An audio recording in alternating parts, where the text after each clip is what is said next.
So every gamer loves competition, and the integrity of competitive gaming is unfortunately under fire again. Riot Games, the studio behind Valorant, the studio behind League of Legends, is facing serious allegations of match fixing tied to professional teams and players. What does this mean for overall the future of Valorant esports and esports in general, especially those hosted by Riot? And more importantly, what does it mean for all of esports in general? Today, we're going to be deep diving into the explosive controversy, the long and dirty history of match fixing, and why this could spell disaster for the legitimacy of competitive gaming moving forward. Special shout out to all of you 88,100 plus legends out there that are subscribed to this channel. I appreciate you. And if you are not subscribed to the channel and you are part of the nearly 48% that are not, consider hitting that subscribe button today. I would greatly appreciate it. So let's talk about my history with these two games before we continue into the actual history with the competitive scene. Now, I've never played either of these games competitively.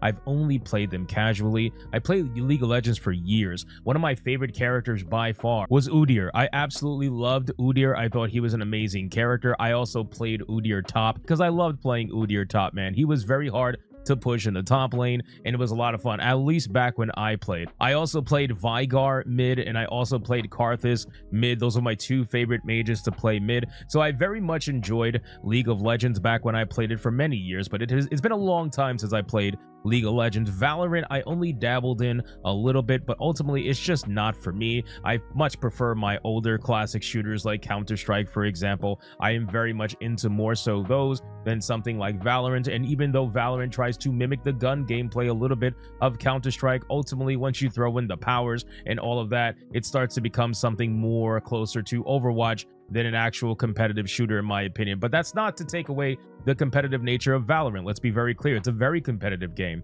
But in recent weeks, reports have surfaced alleging that certain Valorant Pro players were involved in an organized match fixing. These allegations stem from unusual betting patterns to questionable in-game decisions and insider leaks, some of which have gone viral across social media. The allegations center around a few lower tier professional teams, not tier 1 franchises, but contenders in the tier 2 circuits, where scrutiny is often far lighter. According to leaked communications, players were allegedly approached by gambling syndicates or were coordinating outcomes themselves for financial gain. Riot Games has since released a statement saying that they are launching a full investigation, but for many, the damage may already be done. And we are going to go over the entire statement that Riot had to put out there regarding this entire situation, but let's get into a little bit more information about the reputation of Valorant and Riot Games overall. So again, this isn't just about some obscure matches or matches that nobody cares about. This is about overall trust. Trust in Riot Games, trust in the game Valorant, trust in the esports scene in general. Riot Games has worked tirelessly to position Valorant as the next major esports powerhouse, with massive tournaments like Champions and Masters, global franchising, and an ecosystem modeled after the likes of League of Legends, which, by the way, League of Legends, massive esports game. I mean, the amount of prize money that they put out there for League of Legends is insane. So they are trying to do the same exact thing with Valorant, and they've been trying for a while. But the presence of match fixing, even if it's in the shadows of tier 2 or tier 3, threatens the legitimacy of the entire scene in general.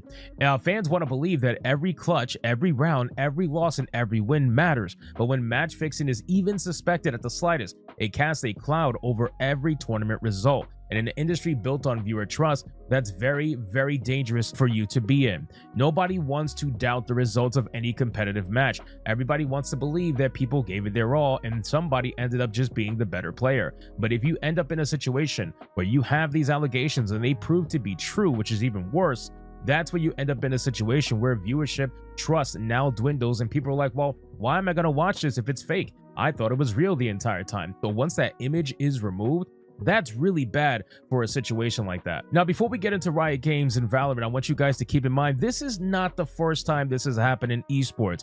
Esports has had a history of match-fixing scandals in the past, and unfortunately, Valorant is not the first. Let's go over some examples. You have StarCraft, by the way. StarCraft had a major match-fixing scandal back in 2010 in South Korea, where we saw multiple top-tier players, including Savior and others, banned for throwing matches in exchange for money. This was a national scandal. televised, investigated, and prosecuted for everybody to see. Even one of my favorite games of all time, Counter-Strike, which back then it was global offensive. Who could forget that, right? When the iBuyPower scandal happened in 2014, a dominant North America team deliberately lost a match for skin betting payouts. Valve banned the players for life, in which is a decision, by the way, that still sparks debate till today. Even Dota 2, PUBG, Overwatch, you name the game, there's likely been a match-fixing incident somewhere happening in the past. From Southeast Asia to Europe to North America, this is a global issue, and now Valorant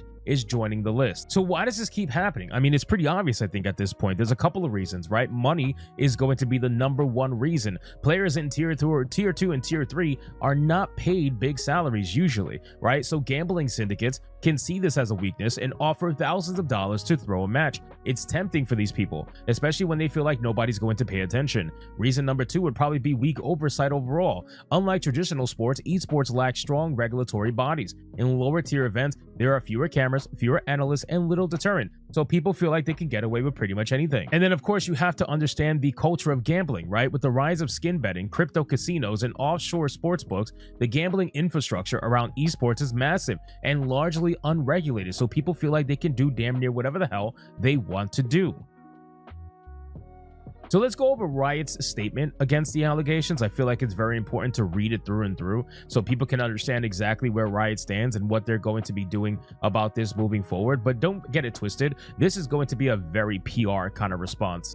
So Riot Games has said the following: the recent allegations about North America challengers have been under active investigation since they were raised to us last week. Let us be clear. We take accusations like these extremely seriously, and our competitive operations, anti-cheat, and esport rules and compliance teams have been thoroughly examining the matter. We appreciate everyone who has raised concerns and provided information. Suggestions that a Riot employee deliberately undermined competitive integrity, however, represent an incredibly serious accusation that can unfairly impact individuals personally and professionally. The claims raised to our anti-cheat team are part of this broader investigation, and we have seen nothing so far that indicates complicity or wrongdoing by any member of our anti-cheat team. Investigations require time and coordination as we conduct interviews and gather evidence. We will follow established procedures throughout and carefully, without being influenced or pressured by external voices. So this ends up being a bit of a problem, right? I feel like people are going to look at this kind of statement and think to themselves, well, okay,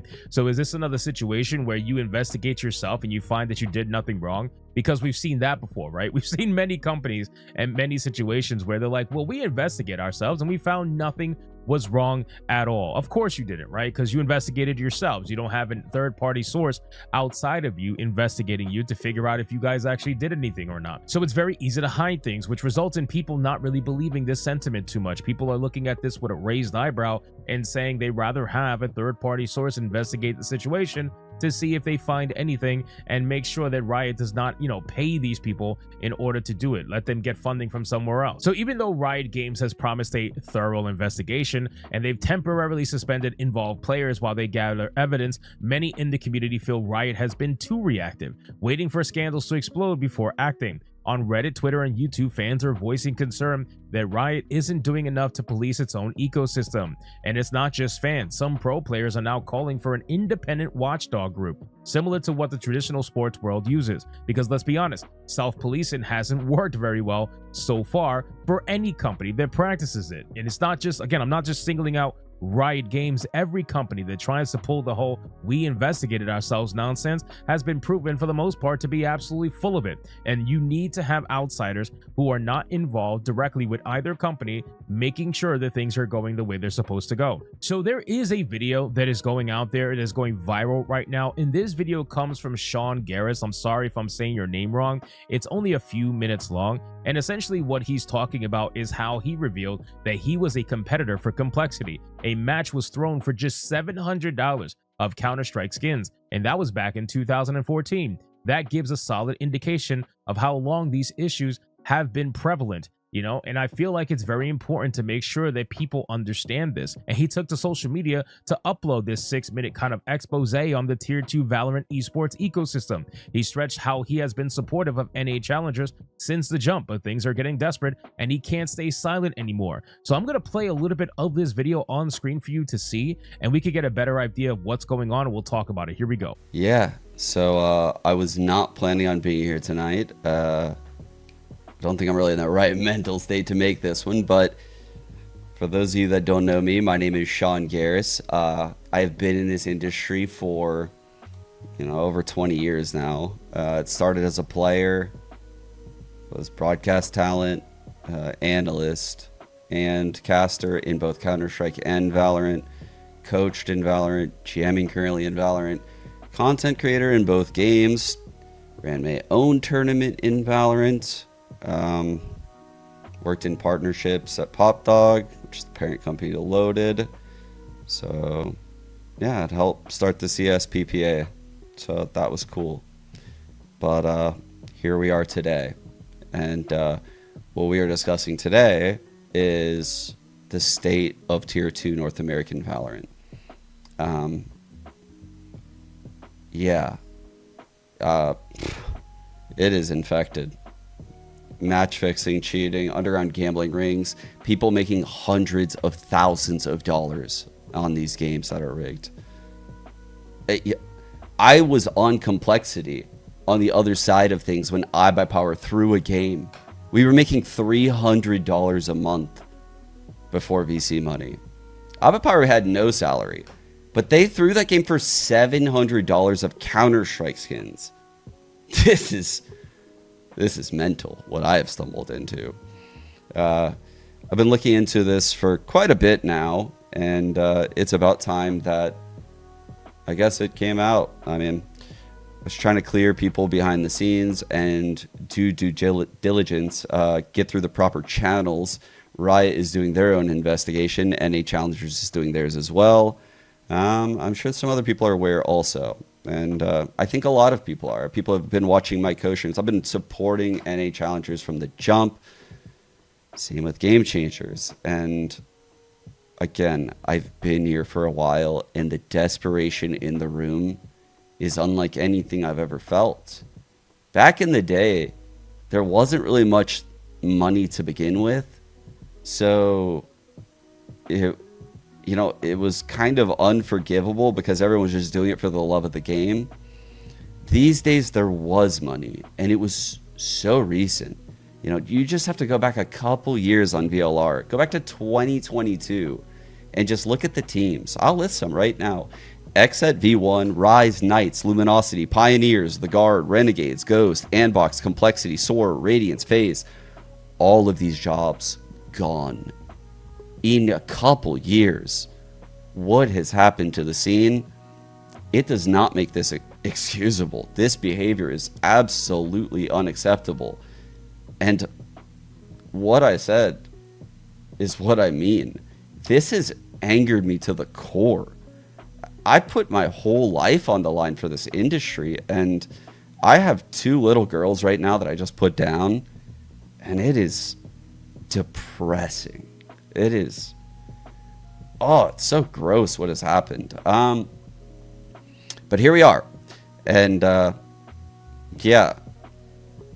So all these tier 1 orgs have left, and these players are desperate. They're getting bribed for tens of thousands of dollars in one instance to throw a game. Could even be to fix a ranked. I think it is interesting to watch someone who has been in the game for as long as he has been. When you're talking 20 some odd years that he's been in this game, it's very clear that someone who loves esports and stands by it and wants to live and breathe it, he's fed up. I think anybody can see that on his face. He is extremely fed up with the entire situation. And at this point, the truth bombs that I'm sure that this guy could drop on multiple different organizations, and especially gambling organizations that have tried to bribe players, I'm sure it would be very revealing for many people. Game, but whatever you do, they got you by the balls. Because you know why? they don't go away, and they can blackmail you for eternity. That's how this game works. And I thought people knew that from the Counter-Strike days, but I guess people forgot. And these days, the stakes are way higher. So not only are these people stealing money from the people that are gambling, which is one thing, they're also stealing the livelihood of the players that are actually doing it fair. You know, the people that actually put the blood, sweat, and tears into this industry to build it. And that's what angers me the most. So I'm not ready to talk about what I've found. It would take me hours. The rabbit hole goes so fucking deep, it's insane. And it's infuriating. It really is. I'm trying to clear as many people as I can. I want people to be innocent. I don't like this. This doesn't feel good. So if you're innocent, what I do recommend is you do this. You screen record everything right now. You document it all. Because what I know about this, you won't have it for long. These motherfuckers are going to be gone. And you will be left holding the bag. And no one will believe you. So, again, document it all. I have evidence of many, but holy shit, dude, this is gross.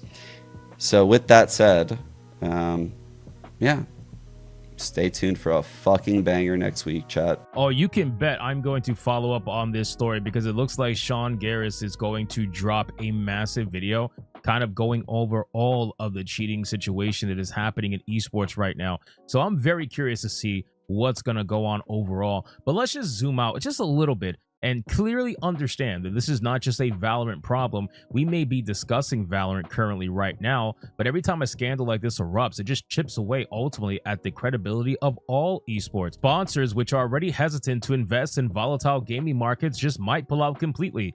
Viewership could decline. Tournament integrity comes into question, and young players dreaming of going pro might just think twice about it. Traditional sport leagues have had decades to build safeguards.